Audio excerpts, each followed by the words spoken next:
തമിഴ്നാട് സർക്കാരിന് സ്റ്റാലിന് സുപ്രീം കോടതിയുടെ വക ഒരു അടി കിട്ടി. അതായത് ഇനി ഫ്രീ ബീസ് ഒന്നും വേണ്ട, എന്തിനാണ് ഈ സൗജന്യ പെരുമഴ ഇലക്ഷനോടനുബന്ധിച്ച് നൽകുന്നത് എന്നാണ് ചോദിച്ചിരിക്കുന്നത്. ഇത് സ്റ്റാലിന് മാത്രമല്ലല്ലോ സർ. സ്റ്റാലിന് മാത്രമല്ല, ഇത് കേരളത്തിനും ബാധകമാണ്, ഇന്ത്യയിലെ മറ്റ് സംസ്ഥാനങ്ങൾക്കും ബാധകമാണ്. പക്ഷേ തമിഴ്നാട്ടിൽ ഇത് കുറച്ച് കൂടുതലാണ്. ഇത് ഈ തെരഞ്ഞെടുപ്പിന് അവിടെ അനുബന്ധിച്ച്, അല്ലെ തെരഞ്ഞെടുപ്പിന് തൊട്ട് മുമ്പ് ഫ്രീ ബീസ് സംസ്കാരം വളർത്തിക്കൊണ്ടുവന്നത് കരുണാനിധിയാണ്. അപ്പോൾ ഈ കരുണാനിധിയെ പറ്റി പറയുമ്പോൾ, കരുണാനിധി ശാസ്ത്രീയമായ കൈക്കൂലി എന്താണ് സയൻറ്റിഫിക് കറപ്ഷൻ്റെ ഗുരുവാണ് കരുണാനിധി. ശാസ്ത്രീയമായ എങ്ങനെ കൈക്കൂലി വാങ്ങാം എന്നുള്ളത് അതിൽ വളരെയധികം അദ്ദേഹത്തിന് PhD കിട്ടിയിട്ടില്ല എന്നേ ഉള്ളൂ. സയൻറ്റിഫിക് കറപ്ഷൻ്റെ ആളാണ്. ഇത് ഞാൻ പറഞ്ഞതല്ല, രഞ്ജിത്ത് സർക്കാർ സുപ്രീം കോടതിയിലെ ജഡ്ജ് ഉണ്ടായിരുന്ന RS സർക്കാരിയ പറഞ്ഞതാണ്. ഇദ്ദേഹം വളരെ സയൻറ്റിഫിക് ആയിട്ടാണ് കറപ്ഷൻ നടത്തുന്നത്. അദ്ദേഹത്തിന് ആർക്കും തൊടാൻ പറ്റില്ല, കാരണം ഇറ്റ്സ് എ നെറ്റ്വർക്ക് പല രീതിയിൽ. കരുണാനിധി ആരാ മോൻ? ചെന്നൈയിൽ തന്നെ 3 ഭാര്യമാരുണ്ട്, പിന്നെ സംസ്ഥാനത്തിൻ്റെ വിവിധ ഭാഗങ്ങളിൽ പല ഭാര്യമാരുണ്ട്. അപ്പോൾ ഇവരെയൊക്കെ കൂട്ടി യോജിപ്പിക്കാൻ നല്ല കഴിവ് വേണ്ടേ? ഇപ്പം ഞാൻ ഒരു തെരഞ്ഞെടുപ്പിൽ, അതായത് 2006 തെരഞ്ഞെടുപ്പിൽ കരുണാനിധി എന്താ ഡിക്ലെയർ ചെയ്തതെന്നറിയാമോ? Free colour television. ഓക്കെ, എല്ലാ വോട്ടർമാർക്കും ഫ്രീ കളർ ടെലിവിഷൻ. കളർ ടെലിവിഷനൊക്കെ കൊടുത്തു, 5 വർഷം കൊണ്ട് കളർ ടെലിവിഷൻ കൊടുത്തു. പക്ഷേ എന്താ പ്രശ്നം എന്ന് വെച്ചാൽ, ഈ കളർ ടെലിവിഷൻ ഇങ്ങനെ ഡിസ്ട്രിബ്യൂട്ട് ചെയ്തുകൊണ്ട് വന്നപ്പോൾ തമിഴ്നാട്ടിലെ പവർ കട്ട് എത്ര ആയിരുന്നു എന്നറിയാമോ? 18 മണിക്കൂർ. തമിഴ്നാട്ടിൽ 18 മണിക്കൂറായിരുന്നു പവർ കട്ട്. പവറില്ല. അത് ജയലളിത 2011 തെരഞ്ഞെടുപ്പിൽ മുഖ്യമന്ത്രിയായിട്ട് വന്നു കഴിഞ്ഞിട്ടാണ് അവർ ഈ പവർ സപ്ലൈ റീസ്റ്റോർ ചെയ്തതും ഉത്തരേന്ത്യയിലെ സംസ്ഥാനങ്ങളിൽ നിന്നും വൈദ്യുതി മേടിച്ച് സംസ്ഥാനത്ത് ഡിസ്ട്രിബ്യൂട്ട് ചെയ്തതും പവർ പദ്ധതികൾ പലതും ജീവൻ വയ്ക്കുകയും അങ്ങനെ വൈദ്യുതി ക്ഷാമം പരിഹരിക്കുകയും ചെയ്തത്. കരുണാനിധി ഈ നൽകിയ ടെലിവിഷൻ സെറ്റുകൾ മുഴുവനും നമ്മുടെ കേരള തമിഴ്നാട് അതിർത്തിയിലുള്ള മലയാളികളുടെ ചായ ഷാപ്പുകളിലും കാപ്പിക്കടകളിലും എല്ലാം വന്ന് വിൽപ്പനയ്ക്ക് വെച്ചിട്ടുണ്ടായിരുന്നു. 500 രൂപയ്ക്ക് കളർ ചെറിയ കളർ ടെലിവിഷനാണ്, 500 രൂപയ്ക്ക് വരെയാണ് കൊടുത്തുകൊണ്ടിരുന്ന ആൾക്കാർക്ക് കളർ ടെലിവിഷൻ. ഈ മറ്റേ കിട്ടിയ ബെനിഫിഷ്യറീസ് അതുകൊണ്ടൊന്ന് കേരളത്തിലെ ആൾക്കാർക്ക് 500 രൂപയ്ക്ക് കൊടുക്കും, എന്നിട്ട് അതിന് പോയിട്ട് അവർ ചാരായം മേടിച്ച് കുടിക്കും. ഇതാണ് അവിടുത്തെ ഫ്രീ ബീസ്. പിന്നെ 1 രൂപയ്ക്ക് അരി, കിലോയ്ക്ക് 5 കിലോ അരിക്ക് 1 രൂപ, ഇങ്ങനെയൊക്കെയുള്ള ഫ്രീ ബീസ് അവിടെ ധാരാളമാണ്. പിന്നെ നമ്മുടെ TN ശേഷൻ തെരഞ്ഞെടുപ്പ് കമ്മീഷണറായിരുന്ന സമയത്ത് അദ്ദേഹത്തിൻ്റെ ഒരു പത്രസമ്മേളനത്തിൽ അദ്ദേഹത്തോട് ആരോ ചോദിച്ചു കഴിഞ്ഞപ്പോൾ അദ്ദേഹം പറഞ്ഞ, ഇവിടുത്തെ സംസ്കാരം എന്ന് പറഞ്ഞാൽ എങ്ങനെയാ വെച്ചാൽ, തമിഴ്നാട്ടിൽ അപ്പാവക്ക് ചാരായം, അമ്മാവക്ക് സാരി, ഇത് കിട്ടിക്കഴിഞ്ഞാൽ എല്ലാവരും വോട്ട് ചെയ്യും. അപ്പന് ഒരു കുപ്പി ചാരായം കൊടുക്കും, അമ്മയ്ക്ക് ഒരു സാരിയും മേടിച്ചു കൊടുക്കും, തീർന്നു. ഇത് നമ്മുടെ മലയാളത്തിൽ പണ്ടൊരു സിനിമ കണ്ടിട്ടുണ്ടോ പ്രജിത, ഭൂമിയിലെ രാജാക്കന്മാർ എന്ന് പറഞ്ഞ്, അതിൽ നമ്മുടെ ജഗതി ശ്രീകുമാർ കഥ, ഈ മോഹൻലാലിൻ്റെ ഇലക്ഷൻ ഏജൻ്റായിട്ട് അഭിനയിക്കുന്നുണ്ട്. അദ്ദേഹം ഇങ്ങനെ വോട്ടർമാരെയൊക്കെ ക്യൂ ആയിട്ട് നിർത്തി എല്ലാവരും വിളിച്ചുകൊണ്ട് വന്നിട്ട് എല്ലാവർക്കും ഒരു മുണ്ട്, ഒരു കുപ്പി ചാരായം കൊടുക്കും. ഉദയസൂര്യനാണ് ചാരായത്തിൻ്റെ എംബ്ലം. അത് കഴിഞ്ഞ് മൂപ്പര് എല്ലാവരോടും പറയും, അമ്മാവ അപ്പച്ച ഇത് കുടിക്കണം എന്നിട്ട് ഉദയസൂര്യന് കുത്തണം എന്ന് പറഞ്ഞിട്ട്. ഒരു പ്രായമായ എഴുന്നേറ്റ് നിൽക്കാൻ വയ്യാത്ത വയസ്സൻ വരും, അയക്കം കൊടുക്കും 1 കുപ്പി ചാരായ. അപ്പോൾ അയാൾ വളരെ ദയനീയമായിട്ട് ഇത് മേടിച്ച് കഴിയുമ്പോൾ 1 കുപ്പി കൂടി, അമ്മാവ ഇതുകൂടി കുടിക്കും അമ്മാവ, എന്നിട്ട് പോയി ഒരു 2 കുത്ത് എന്ന് പറയും. അപ്പോൾ ഇതാണ് ഓർമ്മ വരണേ എനിക്ക്. അത് ഒരു നോസിയേറ്റിംഗ് രീതിയിലേക്ക് മാറി തെരഞ്ഞെടുപ്പ്, മറ്റേ പ്രീ എലക്ഷൻ ഫ്രീ ബീസ്. കേരളത്തിലും ഇത് തന്നെയാണല്ലോ. പിന്നെ ഇന്നാൾ കണ്ടില്ലേ, മുഖ്യമന്ത്രി പത്രസമ്മേളനം നടത്തി, പഞ്ചായത്ത് തിരഞ്ഞെടുപ്പ് കഴിഞ്ഞപ്പോൾ പെൻഷൻ അത് ഇതൊക്കെ അനൗൺസ് ചെയ്തില്ലേ, എന്താ വെൽഫെയർ പെൻഷൻ കൂട്ടി, അത് കൂട്ടി, ആശാ വർക്കേഴ്സിനുള്ള ഇത് കൂട്ടി, ഇതെല്ലാം അനൗൺസ് ചെയ്തില്ലേ ലൈവ് പത്രസമ്മേളനത്തിൽ വെച്ചിട്ട്. ഇതെല്ലാം ചെയ്യും, എന്നിട്ട് പറയാം സംസ്ഥാനം സാമ്പത്തിക പ്രതിസന്ധിയിലാണ്, കേന്ദ്ര സഹായം ഒന്നും തരണില്ല എന്ന് പറയും. വയനാട്ടിലെ ആൾക്കാർക്ക് വീട് കൊടുത്തിട്ടുണ്ടോ? ചൂരൽമലയിലെ വീട്, ഗ്രാമമൊക്കെ 500 വീടൊറ്റേ പണിയാനുള്ളൂ. അതും എത്രയോ സംഘടനകൾ അവരെ ഹെൽപ്പ് ചെയ്യാനായിട്ട് മുമ്പോട്ട് വന്ന എന്തെങ്കിലും കൊടുത്തിട്ടുണ്ടോ? ഇതുവരെ ഒന്നും കൊടുത്തിട്ടില്ല. പ്രചരണ ഗാനം ഇറങ്ങി, പക്ഷെ അതുമായി ബന്ധപ്പെട്ട് അത് ചൂരൽമലയിലെ ആളുകളുടെ കണ്ണീരൊപ്പിയത് ആരാണച്ച? LDF സർക്കാരാണ് എൻ മകൻ. അതെ, അതേപോലെ തന്നെ ഇപ്പൊ പോറ്റീനെ എന്താ പറഞ്ഞ കുറിച്ചും വന്നിട്ടില്ലേ?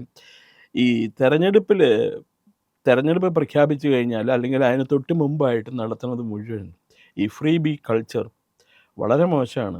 ഇപ്പോൾ കരുണാനിധി ഫ്രീ ബി കൾച്ചർ വഴിയാണ് 2006 തെരഞ്ഞെടുപ്പ് ജയിച്ചത്. അപ്പോൾ 2011 ഇലക്ഷൻ ഞാൻ കവർ ചെയ്തിരുന്നു തമിഴ്നാട്ടിൽ. അന്ന് ജയലളിത എന്താ പറയുന്നത്, 2006 ഇലക്ഷനിൽ തോറ്റ അവർ തിരിച്ചു വരാനുള്ളതില്ല. അവരെന്ത് ചെയ്തു എന്നറിയാമോ? ഇലക്ഷൻ മാനിഫെസ്റ്റോയിൽ എല്ലാ റേഷൻ കാർഡ് ഹോൾഡേഴ്സിനും ഒരു ടേബിൾ ഫാൻ, ഒരു മിക്സി, ഒരു ഗ്രൈൻഡർ, എന്നിട്ട് പറയണേ അത് അല്ലെങ്കിൽ ഇത് എന്നുള്ളതല്ല, എല്ലാം കിട്ടും. കൊടുക്കുകയും ചെയ്തു കേട്ടോ അവർ. പക്ഷേ ഇതൊരു നല്ല സംസ്കാരമല്ല ഇത്. ഈ 5 വർഷം കൊണ്ട് ഒരു രാഷ്ട്രീയ പാർട്ടി, അധികാരത്തിലിരിക്കുന്ന രാഷ്ട്രീയ പാർട്ടിക്ക് ജനങ്ങളുടെ പ്രശ്നം പരിഹരിക്കാൻ കഴിഞ്ഞിട്ടില്ലെങ്കിൽ അതവർ തുറന്നു പറയണം. അതല്ലാതെ ഇത് കൈക്കൂലി കൊടുക്കണതിന് വേറൊരു ഇതല്ലേ, വോട്ടർമാരെ സ്വാധീനിക്കാൻ നടത്തുന്ന ശ്രമമല്ലേ. ഇതിനെതിരെ തീർച്ചയായിട്ടും ഒരു നടപടി എടുക്കേണ്ടതാണ്. ഇത് ബാൻ ചെയ്യേണ്ടതാണ്. യഥാർത്ഥത്തിൽ പാർലമെൻറ്റിൽ ഇന്ത്യൻ ഭരണഘടനയുടെ റെപ്രസെൻറ്റേഷൻ ഓഫ് പീപ്പിൾ ആക്ട് ഉണ്ട്, ജനപ്രാതിനിധ്യ നിയമം. അതിലായിട്ട് ബന്ധപ്പെട്ട നിയമങ്ങൾ കൊണ്ടുവരാവുന്നതേ ഉള്ളൂ. അത് ഇവർ പണ്ട് 2014 നരേന്ദ്രമോദി ജയിച്ചു കഴിഞ്ഞപ്പോൾ ഇവർ പറഞ്ഞുണ്ടാക്കിയത് എന്താണെന്നറിയാമോ? എല്ലാവർക്കും 15 ലക്ഷം രൂപ അവരുടെ ബാങ്ക് അക്കൗണ്ടിലേക്ക് ഇട്ട് കൊടുക്കാമെന്ന് മോദി പറഞ്ഞിട്ടുണ്ട്. അത് വലിയൊരു ഇതായിരുന്നു, എല്ലായിടത്തും പാഞ്ഞു വെത്തി ഈ സംഭവം. അതെ, പക്ഷേ എന്താ പറ്റിയെന്നറിയാം? അദ്ദേഹം അങ്ങനെ പറഞ്ഞിട്ടുമില്ല. എവിടെ വെച്ച് പറഞ്ഞു, എപ്പോൾ പറഞ്ഞു, എങ്ങനെ പറഞ്ഞു, അതിന് തെളിവുമില്ല. കാരണം 2013 ഇദ്ദേഹത്തെ BJPയുടെ പ്രൈം മിനിസ്റ്റീരിയൽ കാൻഡിഡേറ്റ് ആയിട്ട് സെലക്ട് ചെയ്യണം. അദ്ദേഹമായിരിക്കും 2014 തെരഞ്ഞെടുപ്പിൽ BJPയെ നയിക്കുക, പ്രധാനമന്ത്രി സ്ഥാനാർത്ഥി അദ്ദേഹമായിരിക്കും എന്ന് BJP പറഞ്ഞു. അന്ന് തൊട്ട്, ആ നിമിഷം തൊട്ട് ഇലക്ഷൻ കമ്മീഷൻ്റെ ഉദ്യോഗസ്ഥന്മാരും ഈ മറ്റേ രഹസ്യ സംഘടനകളും എല്ലാം നരേന്ദ്രമോദി നടത്തിയ പബ്ലിക് സ്പീച്ചസ്, പ്രസ് മീറ്റ്സ് നടത്തിയിട്ടുണ്ടെങ്കിൽ അത് മറ്റേ ഇലക്ഷൻ റാലീസ്, ഇത് മുഴുവൻ റെക്കോർഡ് ചെയ്തിട്ടുണ്ട്. അവിടെ ഒന്നും ഇങ്ങനത്തെ കാര്യം പറഞ്ഞിട്ടില്ല. അദ്ദേഹത്തിന് പറഞ്ഞ് എന്താ പറയുക, എങ്ങനെയെങ്കിലും നുണ പറഞ്ഞ് തോൽപ്പിക്കാം എന്നുള്ളതാണ്. അതിൽ ഏറ്റവും മുൻപന്തിയിൽ നിന്ന് കേരളത്തിലെ എന്താ പറയുന്നത് ചാനലുകളാണ്. നരേന്ദ്രമോദി അത്ര വർഷം ഗുജറാത്ത് മുഖ്യമന്ത്രിയായിരുന്നു. അദ്ദേഹത്തിന് കളി അറിയാൻ പാടില്ലേ? നന്നായിട്ട് അദ്ദേഹത്തിന് അറിയില്ലേ? അദ്ദേഹത്തിന് ഇത്രയൊക്കെ ചെയ്ത് കൊണ്ടുവരാന്നുണ്ടെങ്കിൽ ഇത് പറയാൻ പാടില്ല എന്നുള്ളവർ അറിയാൻ പാടില്ലേ? മാധ്യമങ്ങൾ തിരഞ്ഞു നോക്കാതിരുന്ന സമയത്ത് പോലും അദ്ദേഹം മാധ്യമങ്ങളുടെ സഹായമൊന്നും ഇല്ലാതെയാണ് പ്രധാനമന്ത്രിയായത്. ഒരു മനുഷ്യനും അദ്ദേഹത്തെ സഹായിക്കാനുണ്ടായിരുന്നില്ല. എനിക്കിപ്പോഴും ഓർമ്മയുണ്ട്, 2014 ഇലക്ഷന് തൊട്ട് മുമ്പ് അദ്ദേഹം കോയമ്പത്തൂരിലും ട്രിച്ചിയിലും വന്നപ്പോൾ ഒരു പത്രക്കാരനും അദ്ദേഹത്തിന് അഭിമുഖം ചെയ്യാനായിട്ട് ധൈര്യപ്പെട്ടില്ല. എന്താ, അദ്ദേഹത്തെ അഭിമുഖം ചെയ്ത് കഴിഞ്ഞിട്ടുണ്ടെങ്കിൽ വർഗീയവാദി എന്നുള്ള പേര് കിട്ടുമെന്ന് വിചാരിച്ചിട്ടാണ്. അങ്ങനെ 1-2 തമിഴ് ചാനലുകൾ, പ്രത്യേകിച്ചും ഈ തന്തി എന്ന് പറഞ്ഞൊരു ചാനലുണ്ട്. അവരുടെ ഒരു പ്രധാന ആങ്കർ പേഴ്സണുണ്ട്, രംഗരാജ് പാണ്ഡെ. അയാളാണ് അദ്ദേഹത്തെ അഭിമുഖം ചെയ്ത ഏക വ്യക്തി TV-യിൽ. നല്ല ഇൻ്റർവ്യൂ ആയിരുന്നു അത്. അപ്പം അങ്ങനെ ഉള്ള ഒരു വ്യക്തിയെ കുറിച്ചിട്ടാണ് ഇവർ നുണ പറഞ്ഞു. ഇവർ പത്രക്കാർ നരേന്ദ്രമോദിയെ കുറിച്ചിട്ട് എഴുതണം മോശം, എല്ലാം നുണയാണ്. നെഗറ്റീവ് പബ്ലിസിറ്റിക്ക് വേണ്ടിയിട്ട് അതിന് സ്പെഷ്യലൈസ് ചെയ്ത ആൾക്കാരെയാണ് അവർ റിപ്പോർട്ടർമാരായിട്ട് വെച്ചിരിക്കുന്നത്. ഇപ്പം എന്താ ചെയ്യണമെന്ന് അറിയാം, ഞാൻ ചാനൽ കാണാറുമില്ല. ഈ പറഞ്ഞ പോലെ എന്താ മലയാളം പത്രങ്ങൾ ഞാൻ വായിക്കാറുമില്ല. സാർ ഇപ്പോൾ പറഞ്ഞല്ലോ, ഇത്തരത്തിലുള്ള ഒരു നീക്കങ്ങൾ, ഈ സൗജന്യ പെരുമഴ, ഇതൊക്കെ ഇല്ലാതെ ആക്കണമെന്ന് പറഞ്ഞു. അതിന് ആർക്കതെന്ത് ചെയ്യാൻ പറ്റും? ഇപ്പോൾ പ്രതിപക്ഷത്തിരിക്കുന്നവരും ഭരണത്തിൽ എത്തിക്കഴിഞ്ഞാൽ ഇത്തരത്തിലുള്ള കാര്യങ്ങളൊന്നും കേട്ട ഭാവം പോലും ഉണ്ടാകില്ലല്ലോ. ഇത് ചെയ്യാൻ ഒറ്റ മാർഗ്ഗമേ ഉള്ളൂ. പാർലമെൻറ്റിൽ ഇതുമായിട്ട് ബന്ധപ്പെട്ട നിയമം രൂപീകരിക്കണം. പാർലമെൻറ്റിൽ ഭരണഘടന, ഞാൻ നേരത്തെ പറഞ്ഞില്ലേ, ജനപ്രാതിനിധ്യ നിയമമുണ്ട്. അത് ഭേദഗതി ചെയ്യാൻ പാർലമെൻറ്റിന് അധികാരമുണ്ട്.